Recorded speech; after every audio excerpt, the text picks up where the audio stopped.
"There's only one bed," the motel clerk said. The CEO looked at the young girl and took the chair.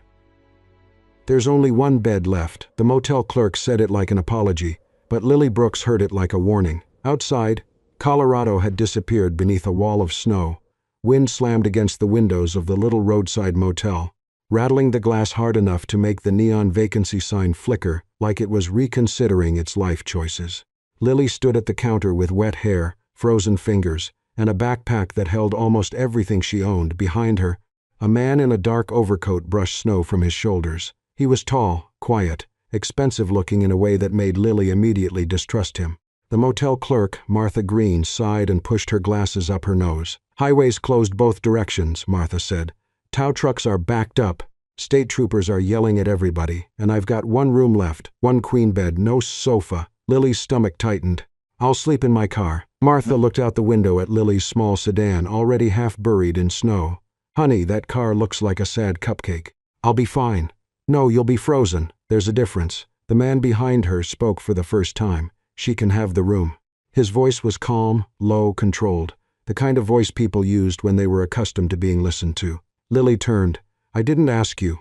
"No," he said. "You didn't." That annoyed her more than it should have. Martha leaned both elbows on the counter.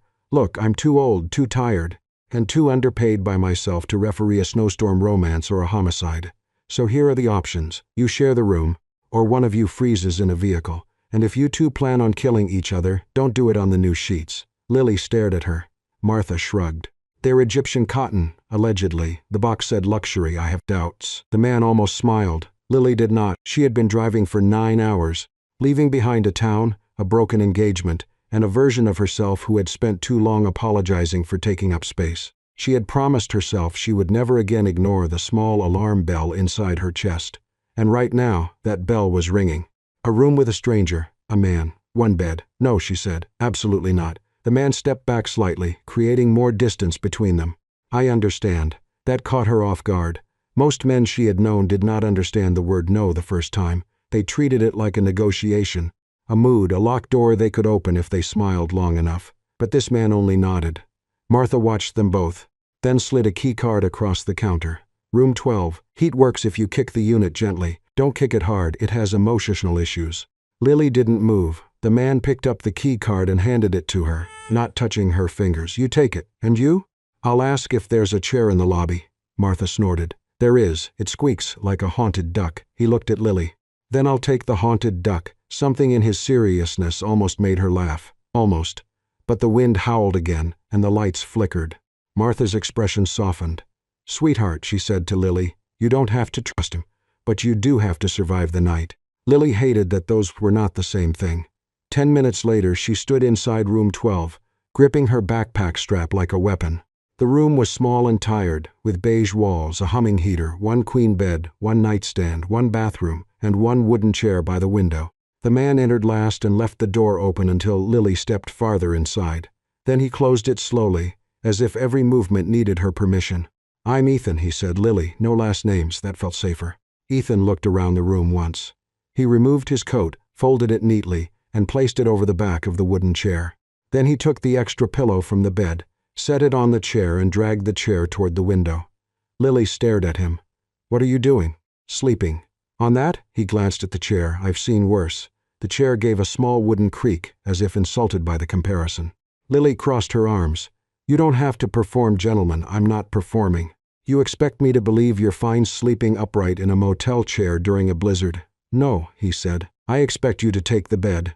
The room went quiet. No flirtation, no smirk, no hidden bargain, just a statement. Lily looked at the bed, then at him. Her throat tightened in a way she hated. She had prepared for danger, pressure, charm, entitlement. She had not prepared for someone choosing discomfort so she could feel safe. Ethan sat down in the chair, adjusted the pillow behind his neck, and looked toward the window instead of at her. "You'll take the bed," he said. For a moment, Lily could not answer, because no one had ever made her safety sound that simple before. By morning, Ethan Mercer had discovered that dignity was much easier to maintain before sleeping in a motel chair. The chair had looked merely uncomfortable at midnight. By sunrise, it had become personal. His neck was stiff, one shoulder had gone numb, and his lower back seemed to have written a formal complaint to the rest of his body.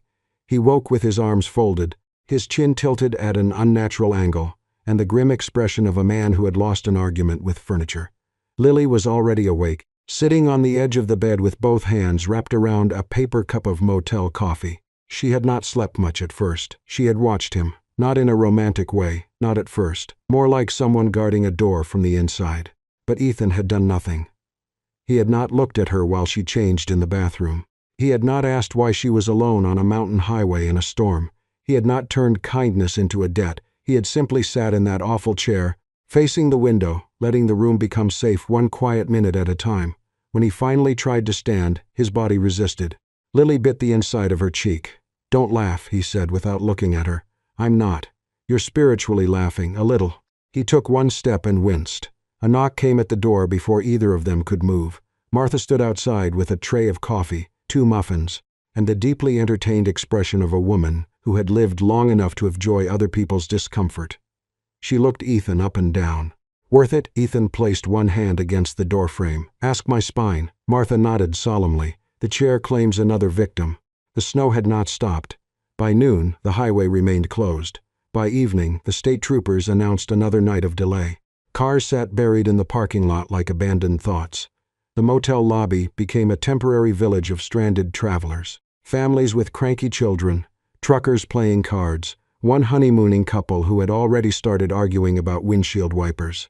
Lily and Ethan remained in room 12, learning the geography of a small space. He took the chair. She took the bed. They split the heater by silent treaty. She used the bathroom first at night. He waited outside in the cold hall without making a show of it. When she left her backpack near the door, he stepped around it every time, never touching it. That mattered more than flowers would have. Lily noticed details against her will. Ethan folded his clothes with military precision. He cleaned up after himself immediately. He drank coffee as if it had disappointed him, but he respected its effort. He had a habit of checking his phone, frowning at the lack of service, then putting it away like a man pretending he was not relieved. He was not warm exactly, but he was careful and careful. Lily was beginning to understand. Could be its own kind of tenderness. On the second afternoon, the power flickered out for nearly 20 minutes. The heater died. The room cooled quickly. Ethan offered her his coat without drama. She refused. He placed it on the foot of the bed anyway and sat back down in the chair, looking at the dark window. That was when Lily spoke, not because she had planned to, but because silence had started feeling less like protection and more like loneliness. She told him she had been engaged, not the whole story, just the outline. His name was Caleb. He was charming in public, exacting in private. He corrected her clothes, her friends, her laugh, the way she held a fork at dinner with his parents. He never hit her. That had made leaving harder to explain. He only made her smaller, inch by inch, until one morning she looked at her wedding dress hanging on a closet door and felt like she was staring at a costume for a woman already dead. So she packed her car. She left the ring in a coffee mug. Then she drove west. Ethan, without interrupting, he did not rush to condemn Caleb, though anger moved through his face once and disappeared. He did not tell her she was brave, which would have made her uncomfortable. He did not ask why she had stayed so long, which would have made her hate him. He only said he was glad she kept driving. For some reason, that was the sentence that almost broke her. In return, Ethan offered very little of himself. He said he worked too much, that he had been married once, that some people could build a life so efficiently they forgot to live inside it. His voice carried no self-pity, only fatigue. Lily sensed there was more, a great deal more, but he did not owe her the parts of himself he was not ready to name. That night, the storm pressed against the motel walls, but room 12 felt different. Not safe because Ethan was strong, safe because he was restrained, safe because he did not make his goodness loud. Lily lay under the thin motel blanket, listening to the chair creak as Ethan shifted carefully by the window. For the first time in months, her body did not stay braced for danger. Her eyes closed. Sleep came softly, like something that had been waiting for permission. And by the time the snow buried the world a little deeper outside, Lily Brooks was sleeping as if no one was going to take anything from her in the dark. The storm finally loosened its grip on the third morning. Not enough to open the highway, but enough for the motel's Wi-Fi to return in weak, flickering bursts. That was how Lily found out. She was sitting cross-legged on the bed, trying to check road updates on her phone, when a headline loaded slowly beneath a weather alert. Mercer Freight CEO missing after Colorado storm delay. The photo appeared 1 pixel at a time. dark hair, sharp suit-controlled expression, Ethan.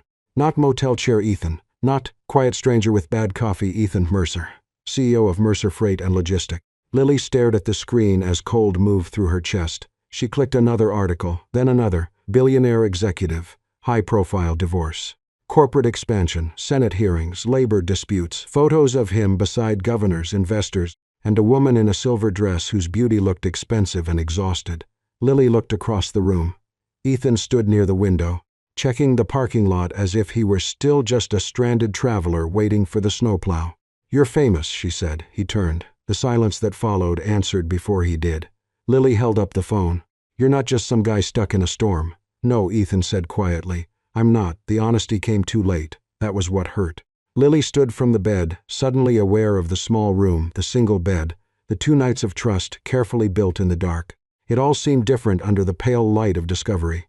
"You let me tell you about Caleb," she said. "About everything. And you didn't think maybe you should mention you're a billionaire CEO with reporters looking for you. I should have told you. But you didn't." "No." Her laugh was small and sharp. "At least you're consistent." Ethan absorbed that without defending himself. He looked tired in a way she had not noticed before. Not sleepy, not chair-sore, but worn down beneath the skin. "I didn't tell you because for 2 days you looked at me like a person," he said. "Not a headline. Not a bank account. Not a problem to solve or a man to use." Lily crossed her arms, hating that part of her understood. "And what did you think I was looking for? A rich man in a snowstorm? No, because I was looking for a safe room." "I know." "Do you?" The question stayed between them. Ethan lowered his gaze first. "I wanted to be treated normally," he said. "That doesn't excuse hiding it." Lily wanted anger to remain clean. It did not. Because the man in front of her had lied by omission, yes. But he had also spent 2 nights in a wooden chair so she could sleep without fear. He had listened without taking. He had made space without demanding entry. Both things were true. That was the problem. The Wi-Fi strengthened by late afternoon, and with it came more articles. Lily told herself not to read them. Then she read them anyway. The worst headline came from a business magazine profile written during his divorce. "The man who chose business over family." The article described Ethan's marriage to Caroline Voss, a former architect who had left her career after years of relocating for his company. It described missed anniversaries, private jets, emergency board calls during medical appointments. A miscarriage mentioned only once in a carefully worded paragraph that made Lily put the phone down. There were quotes from unnamed sources. "Brilliant remote, loyal to the company above all else. A man who always arrived after the damage was done." Lily looked at Ethan, and for the first time she wondered whether his restraint was kindness, or simply another form of absence. Maybe he had not pressured her because distance was easy for him. Maybe the chair had not been sacrifice. Maybe it was where he lived emotionally. That evening, room 12 felt smaller. Ethan no longer sat comfortably in the silence. Lily no longer trusted it. He tried once to explain the divorce, but stopped before beginning properly. There were things he clearly wanted to say, and things he believed he had no right to soften. "My wife deserved more than I gave her," he said at last. Lily waited. "That's the part I know is true. It was not enough, but it was not nothing." Outside, snow slid from the motel roof in heavy sheets. Inside, the distance between them grew with every unasked question. Lily took the bed again that night. Ethan took the chair. But something had changed. The first night, the chair had made her feel protected. Now it looked like a boundary. A place a man could sit and be decent without ever letting anyone close enough to know whether decency would last. Lily lay awake for a long time, staring at the ceiling. She had trusted charm once and nearly disappeared inside another person's life. Now she had trusted quietness. She did not know yet if that was wisdom or just a different mistake. By the 4th morning, the highway reopened. The announcement came through the motel lobby television, where a state trooper in a thick jacket warned drivers to move carefully and avoid unnecessary travel. Everyone ignored the unnecessary part. Within an hour, the motel transformed from temporary shelter back into a place people were eager to leave. Families dragged suitcases through slush. Truckers checked chains. The honeymooning couple reconciled just long enough to argue over who had lost the car keys. Martha stood behind the counter with a clipboard and the weary satisfaction of a woman who had survived both weather and humanity. "Chechikauchu is 11. If you stole towels, at least pretend to feel shame." Lily packed quickly, too quickly, Ethan noticed. She folded her clothes into her backpack, with the practiced efficiency of someone who had left places before she was emotionally ready. Her face was calm but not peaceful. Room 12 felt strange in daylight, smaller, less magical, more like what it had always been. A cheap motel room with one bed, one chair, and too many things neither of them had said. Ethan stood near the window, no longer pretending to check the road. "You don't have to leave right away," he said. Lily zipped her backpack. "The highway is open." "That wasn't what I meant. I know." The answer landed gently, which somehow made it hurt more. Ethan wanted to ask where she was going. He wanted to offer help, a number, a ride, money, protection, all the things a man with resources place in front of a woman and call care. But he understood, finally, that those gifts could feel like walls if offered wrong, so he said nothing. That was when the television in the lobby grew louder. A reporter's voice cut through the hallway. Caroline Voss, ex-wife of Mercer Freight CEO Ethan Mercer, spoke publicly this morning for the first time since their divorce filings became national news. Lily froze. Ethan closed his eyes, not because he feared the truth, because he knew truths could be edited into weapons. They walked into the lobby together without planning to. On the screen, Caroline Voss stood outside an airport, elegant and pale, answering questions she clearly wished would stop. Microphones pushed toward her face. A headline crawled beneath the footage. Caroline Voss breaks. Silence on Mercer divorce. Her voice was steady. But sadness moved under it. She did not call Ethan cruel. That might have been easier. She said he was generous with money and absent with time. She said he could solve a labor crisis across 3 states before breakfast, but forgot how to sit beside someone in a hospital room without checking his phone.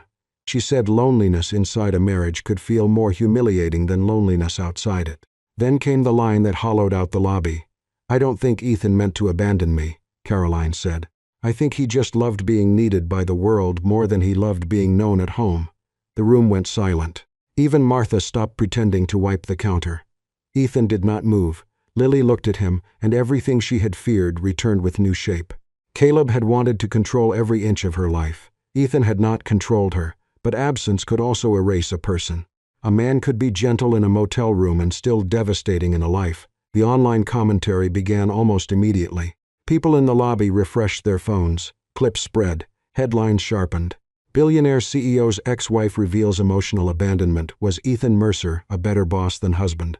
The chair gentleman has a past. That last one made Lily feel sick. Somehow their private room had become part of his public mythology. The chair.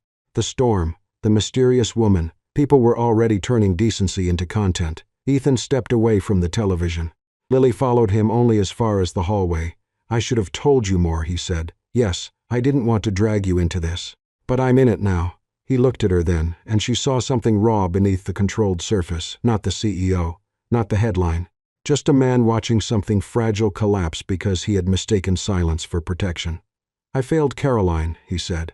Lily held her backpack strapped tighter. "Did you love her?" "Yes." The answer came immediately. That hurt too, though Lily had no right to be hurt by it. And it still wasn't enough, she said. No, there it was, the truth neither of them knew how to survive. Lily thought of Caleb, how he had called possession love, how she had stayed because people said real love required work, how long it had taken her to understand that work did not mean disappearing. She looked at Ethan and feared another kind of disappearance, slower, quieter, more respectable. Beside him she might never be controlled, but she might always be waiting for a meeting to end, a call to finish, a crisis to pass, a man to come back from a life that needed him louder than she did. "I can't be someone's afterthought again," she said. "You wouldn't be. You don't know that." He had no answer. Because the worst thing about Caroline's words was that they had sounded fair. Lily nodded once, as if making a decision inside herself. Then she walked back to room 12. Ethan stayed in the hallway, giving her space because that was all he knew how to give well. By the time he returned, the room was empty. The bed was made. The bathroom light was off. Her coffee cup was gone from the nightstand. Only the spare pillow remained on the wooden chair, dented from 3 nights of his restless sleep. For a moment, Ethan did not understand. Then he saw the keycard on the dresser. No note, no goodbye. That was Lily's kindness, maybe, or her fear, maybe both. He went to the parking lot, but her small sedan had already pulled away, leaving 2 fading tracks in the slush. Ethan stood in the cold without his coat zipped, watching the road swallow her. The CEO in him knew what to do next. Call someone, search records, use license plate footage, locate her. The man in him understood he had no right. That realization hurt more than the loss itself. He had spent years believing love failed because he did not have enough time. Now he saw the deeper truth. Love had failed because he had treated presence like a gift he could schedule. With Lily, it had been different. Not because she was magical.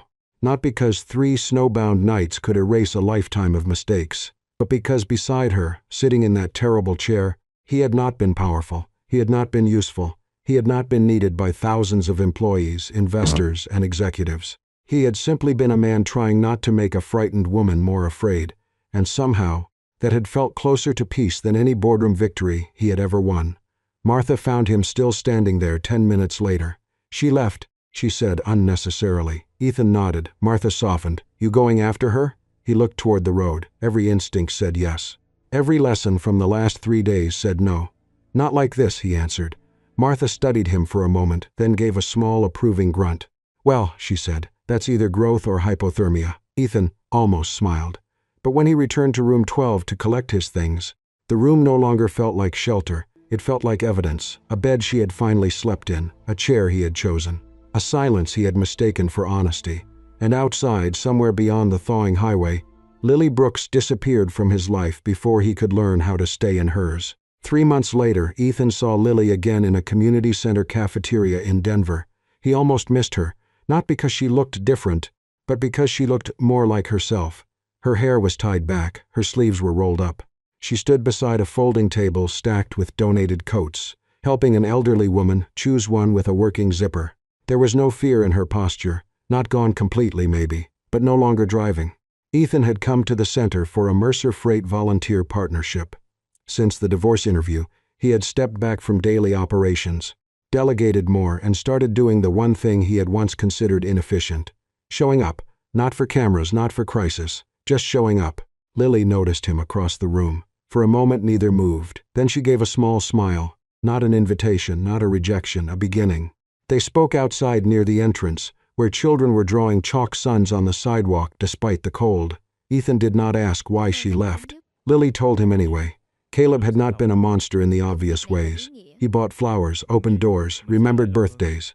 But he chose her clothes for important events, corrected her opinions in front of friends, tracked her location for safety, told her she was too sensitive whenever she felt herself shrinking. By the end, Lily had not been running from marriage. She had been running from ownership. Ethan listened, and this time her story landed somewhere deeper. Because he finally understood Caroline differently too. He had never controlled his wife, but he had left her alone inside a life built around him. He had not locked the door. He had simply never noticed she was standing outside it. That realization hurt without giving him anyone to blame. "I thought absence was better than control," Ethan said quietly. Lily looked at him. "It's not always better," he continued. "Sometimes it just gives loneliness a nicer name." For the first time, Lily saw not the man from the headlines, and not the man from the chair, but someone trying to understand the damage he had caused without asking to be comforted for it. That mattered. They did not rush. They walked through the community center. Lily showed him the job board, the pantry, the little room where people could sit quietly when the world became too loud. Ethan donated nothing that day. No dramatic check. No public gesture. He just helped carry boxes until a teenager told him he stacked canned beans like a divorced architect. Lily laughed so hard she had to turn away. When evening came, they stood beside the parking lot. This time, no storm trapped them, no motel forced them together. No single bed turned decency into a test. They were both free to leave. Ethan looked at her with careful hope. "Can I take you to dinner?" Lily studied him long enough to make him nervous. Then she smiled. "Only if there's more than one chair." He laughed softly. "There will be 2, and no emotional furniture." "I can't promise that. I have a history." She shook her head, still smiling. It was not happily ever after, not yet. Maybe not ever in the easy way people like to imagine. But Lily had learned that safety was not the absence of risk. It was the presence of choice. And Ethan had learned that love was not proven by grand sacrifice. Sometimes it began with a chair. Sometimes it returned with 2.